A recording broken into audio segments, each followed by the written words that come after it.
اور میں آپ کو ایک بات بتاؤں, اگر آپ نے اپنے گھر والوں کو مستورات کو تبلیغ میں وقت نہیں لگایا نا, تو یہ زمانہ اتنا خطرناک آ رہا ہے کہ اگر اپنے گھر والوں کو آپ نے دین پہ نہیں لگایا تو اب جو فیوچر آ رہا ہے نا, یا تو کوئی مکمل بے دین ہوگا یا مکمل دیندار ہوگا. بیچ کے لوگ مارکیٹ سے کیا ہو رہے ہیں, شارٹ ہو رہے ہیں.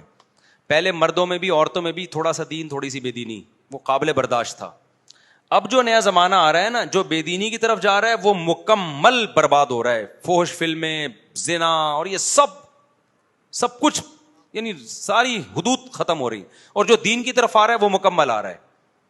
تو میں نے تجربے کے بعد میں یہ کہہ رہا ہوں, خواتین کے لیے دین سیکھنے کا, دیکھو دین سیکھنے کے دو چیزیں ہیں دین سیکھنے میں. ایک ہے علم. علم تو مدرسۃ البنات میں ملے گا, یا علماء کی تقریروں میں ملے گا, یا کتابیں پڑھ کے ملے گا. ڈاکٹر اسرار رحمۃ اللہ علیہ کے بھی درس قرآن بڑے جاندار ہوا کرتے تھے. تو یہ ساری چیزیں تو آپ کو مختلف ذریعوں سے مل جائیں گی, لیکن موٹیویشن نہیں ملتی, عمل کی توفیق نہیں ملتی کہ معمولات پہ آ جائیں, صبح تلاوت, شام کو تلاوت. وہ میرے بیان سے بھی مشکل ہی ملے گی آپ کو. نظریے ٹھیک ہو جائیں گے, تھوڑی بہت موٹیویشن ملے گی, ملی ہے, بہت سے لوگوں نے داڑیاں رکھ لی, بہت سے لوگ نیک بن گئے الحمدللہ. پراپر اگر آپ چاہتے ہو نا معمولات پہ آ جاؤ, تو آپ کو چند دن کے لیے اپنے آپ کو اس ماحول میں ڈالنا پڑے گا. اور وہ تبلیغ کے علاوہ کوئی راستہ, یعنی سیف راستہ نہیں ہے تبلیغ کے علاوہ کوئی, اتنا سیف جتنا تبلیغ کا راستہ ہے. تو اپنے گھر کی مستورات کو جماعت میں لے کے نکلو, پھر اس کی برکتیں دیکھنا گھر میں. صبح صبح آپ کی بیگم قرآن پڑھ رہی ہوگی, آپ کو اتنا اچھا لگے گا. ابھی کیا ہوتا ہے, صبح صبح اٹھی بھی نہیں ہوتی, اٹھتی 12 بجے, کیونکہ رات 2 بجے تک ٹک ٹاک پہ بیٹھی ہوئی ہوتی ہے, وہ فیشن ڈیزائن اور یہ سب چیزیں دیکھ رہی ہوتی ہے. یہی ہوتا ہے نا, 3 بجے جا کے سو رہی ہیں, کیونکہ لوگ کہتے ہیں یار بستر پہ لیٹنے کے بعد تو موبائل دیکھنے کا مزہ آتا ہے. دیکھتے رہتے ہیں 2 3 4 گھنٹے, تہجد سوال ہی پیدا نہیں ہوتا. فجر بھی گئی, 12-1 بجے سو کے اٹھ رہی ہیں, پھر ان کو پتہ نہیں خیال آ رہا ہے, پھر موبائل دیکھا, کوئی نئی ڈیزائن کی مہندی آئی ہوئی ہے, کوئی یہ آیا ہوا ہے, کوئی. گھر میں برکت ختم. جب آپ گھر جاؤ گے آپ کو لگے گا بیگم دوپٹے میں بیٹھ کے قرآن پڑھ رہی ہے, خدا کی قسم آپ کو ایسا لگے گا جیسے آسمان سے سکون اتر رہا ہے. اشراق پڑھ رہی ہے, وابین پڑھ رہی ہے, دعا مانگ رہی ہے. ہم اپنی والدہ کو دیکھتے تھے مصلی پہ بیٹھی رہتی تھی, اور والدہ کا ہمارا آخری ٹائم تھا, وہ ان کے یعنی ہوش ٹھکانے نہیں تھے, ان کو کچھ نہیں پتا تھا. 2 سال بستر پہ اسی طرح گزرے, لیکن جیسے ہی تسبیح ہاتھ میں پکڑاؤ ٹک ٹک چلنا شروع, کیونکہ عادت پڑ چکی تھی نا.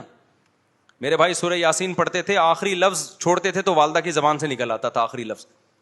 اب جو نئی نسل ہے, جب اس کی موت کا وقت آئے گا, بڑھاپے کا وقت آئے گا, وہ ہوش حواس نہیں ہوں گے, تسبیح ہاتھ میں پکڑاؤ گے ان کو کچھ نہیں پتا چلے گا. موبائل پکڑاؤ گے, ٹک ٹاک ٹھک ٹھک ٹھک شروع.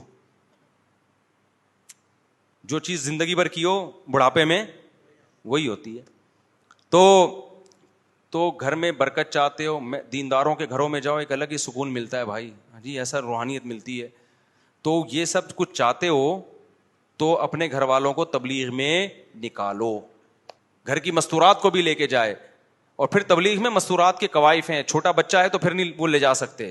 تو ابھی جن کی نئی شادی ہوئی, بچے نہیں ہیں, تو وہ لے جائیں 40 دن کی جماعت میں, 15 دن کی جماعت ہوتی ہے, اس میں لے جائیں اپنی اہلیہ کو. جیسے ہی شادی ہوتی ہے بیگم کو گھمانے کے لیے سوئٹزرلینڈ ادھر ادھر گھما جاؤ بھائی, سوئٹزرلینڈ بھی لے کے جاؤ, تھائی لینڈ میں بھی گھماؤ, ہر جگہ گھماؤ, عمرہ بھی کراؤ. لیکن اگر چاہتے ہو نا آئندہ میاں بیوی کا رشتہ اچھے اصولوں پہ اور محبت کے ساتھ گزرے, تو بچہ پیدا ہونے سے پہلے بیگم کو تبلیغ میں بھی وقت لگوا دو. اس سے خود بھی انسان کے بچے بن جاؤ گے, وہ بھی انسان کی بچی بن جائے گی. اور جب دونوں انسان ہوں گے تو سوچو گھر کا ماحول کیسا ہوگا. میں تو یہ سوچ کے حیران ہوتا ہوں, دونوں انسان, یار عجیب سی بات ہے یا نہیں؟ تصور نہیں ہے آج کل سوسائٹی میں.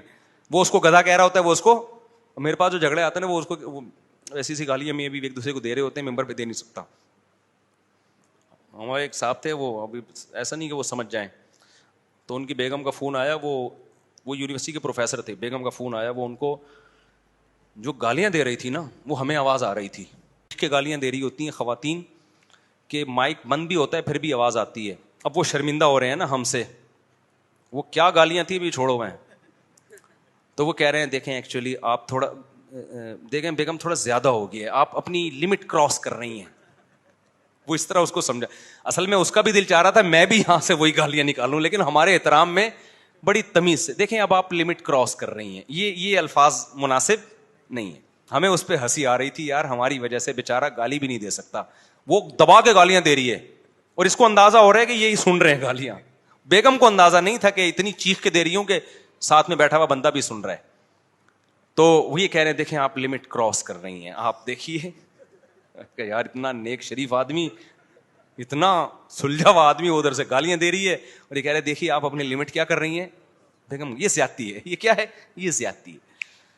تو تبلیغ میں لے جاؤ بھائی کچھ دن, تو یہ انشاءاللہ گالیاں والیاں بھی ٹھیک ہو جائیں گی. اللہ رسول کی بات ہوتی ہے, تبلیغ میں ٹریننگ دی جاتی ہے, خواتین کو اونچی آواز سے بات نہیں کرنی, نیچے بیٹھ کے تعلیم کرنی ہے, اوپر نہیں بیٹھنا, تواضع سکھائی جاتی ہے.